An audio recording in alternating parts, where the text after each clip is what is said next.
Hey guys, what's up? Welcome back to my channel. For those of you that are new here, my name is Christine. Thank you so much for watching today. I have something fun to bring you, a little review. So the self-tanner that I'm reviewing today is the Isle of Paradise Express Ultra Dark Self-Tanning Mousse. So it looks like this. Very pretty, very minimal, holographic name. And you might recognize this brand from the face self-tanning drops. Those have been super popular lately. People are raving about the self-tanning drops. So I was really interested to try a self-tanner that claims to be ultra dark. It's express. And another great thing about this product is that it is considered clean on Sephora's website. What that means is Sephora has a section where all of the brands and products that don't have parabens, mineral oil, phthalates, something. A lot of bad ingredients that you probably don't want on your skin in them. So it is nice to know that this is a cleaner product. A lot of self-tanners don't have very nice ingredients in them, but it's hard to not use them when you want to be tan and you don't want to be out in the sun for other health reasons too. So anyways, I love that about this product. I did actually get this off of a UK website as it just came on Sephora's website as new and you cannot get it in the stores yet. I will kind of just run through the story of how I tested it out. So with this product, I did use it just how I use all of my other self-tanners. I went ahead and exfoliated in the shower. I shaved, I did everything that I normally do. I got out of the shower. I usually wait about an hour to put self-tanner on. They say to do that just so your pores can close back up and you don't get those little black speckly dots on your legs and whatnot. So that is a tip next time you do self-tan. Give it a little bit of time between your shower and actually putting the tanner on. And I always self-tan at night, so that's pretty easy to shower a little bit earlier and then wait to put the self-tanner on. And I usually do that right before I hop into bed. So I did do that, used all of the same products that I normally do. Just wanted to do everything the same to see if I did like the product. So I did then wait about an hour and I moisturized all the parts that I normally do. So my elbows, my knees, my feet, my hands, all of the places that are drier, you want to moisturize to make sure the self-tanner is not gonna stick and cling to those spots. So after moisturizing, I then used my mitt like I normally do with self-tanners and applied the self-tanner. So right off the bat, it does have a nice, it smells like something, you know when it smells like something you can't figure out what it is? It smells definitely florally, not bad. It's not my favorite scent. It's not like a nice, like I know Bondi Sands has very like coconut smelling products, which I like, but this doesn't have, I don't know, it's an okay scent. It's not offensive. If you don't like scents, it's not gonna be a bad thing. So it does smell nice. I did apply it, like I said, with a mitt. And then when I get to my hands and my feet, I always use like a kabuki brush and then I'll just swipe over my hands and feet with the mitt. So it did go on very nice. It was a very dark color, which was nice. It does have a violet undertone, which usually in self-tanners are amazing because you get more of a purple undertone. Therefore, it's supposed to not look orange when you have a violet undertone in the product. So I was really happy about that. The product did go on very dark and I slept on it for about 7 to 8 hours as usual when I do self-tan. I woke up in the morning,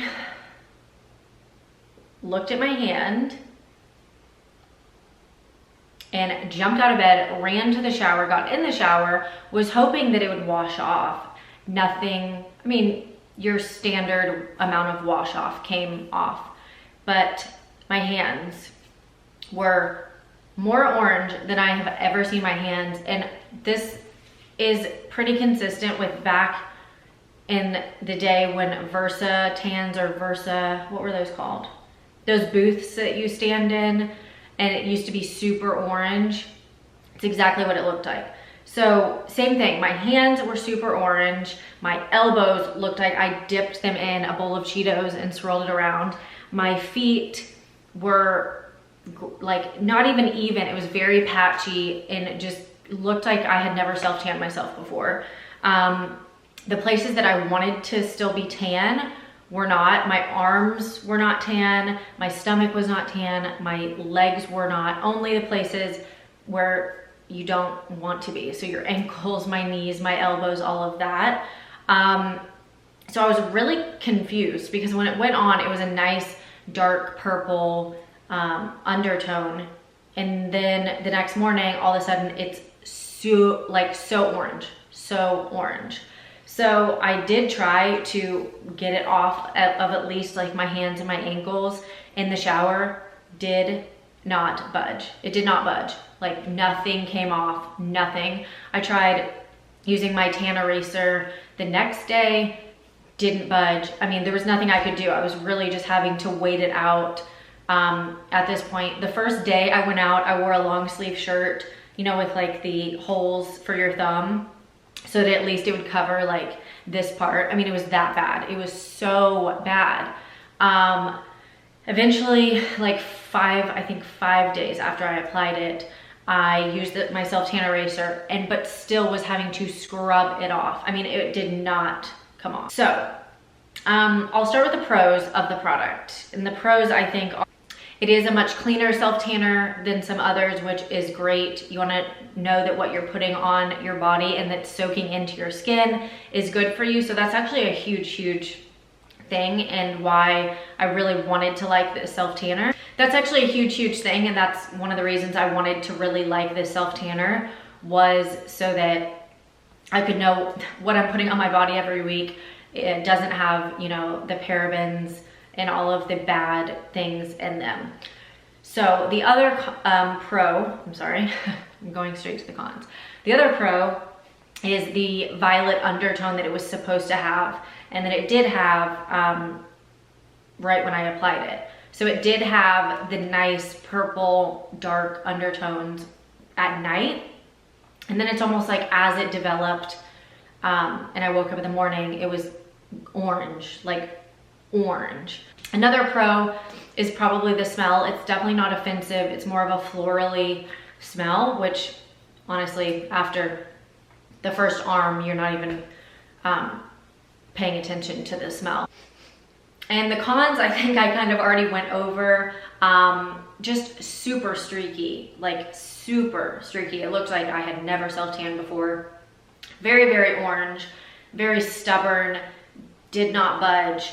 And I've never really had a self-tanner that left like just almost little like streaks and particles on my hands. Even after I did my self-tan eraser that final day, it was still lingering around. So the product, I guess if it worked for your skin, that'd be a good thing because it would stay on longer, but it would not come off at all. So as I said, this is honestly probably one of the worst self-tanners that I've personally tried ever. The color was really awful.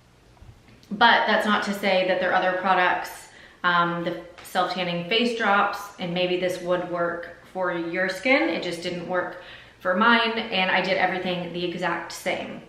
I did want to test and just make sure that it wasn't a user error. So as soon as I scrubbed off finally this tan, I went back to my tried and true dripping gold and applied that. Applied it the exact same way as I normally do, and I had no problems with that tan, and that's actually what I have on today. So it's just, I don't know why it's so dry. I don't know why it's so orange. I don't know. So if any of you guys have tried it, like I said, I know it is new. Love to know if you guys have tried it, or if you have tried the Isle of Paradise self-tanning drops or any of their other products. I'd be very curious because I do still want to try the self-tanning drops because I've heard nothing but good things about them. So I hope that helps you. Like I said, just because this product does not work for me does not mean that it will not work for you. So if you do like to try out different self-tanners, I would maybe give it a go. I don't know, I'm hesitant to tell you to try it because I had a horrible experience, but you know, you gotta do what works for you. Please comment down below and let me know what your favorite self-tanner is. I loved hearing your suggestions in the last video. There are a lot that you guys put in there that I would love to still try and review. So that is it for today. I really appreciate you taking the time out of your day to watch this video. And please go ahead and like the video if you liked it. This helps me know what you guys like and helps me bring you more self-tanning reviews. I do have another fun self-tanning review coming. It is another big brand that you guys would know and one of their new products. So stay tuned for that and I will see you guys in my next video. Thank you so much for watching. Love you.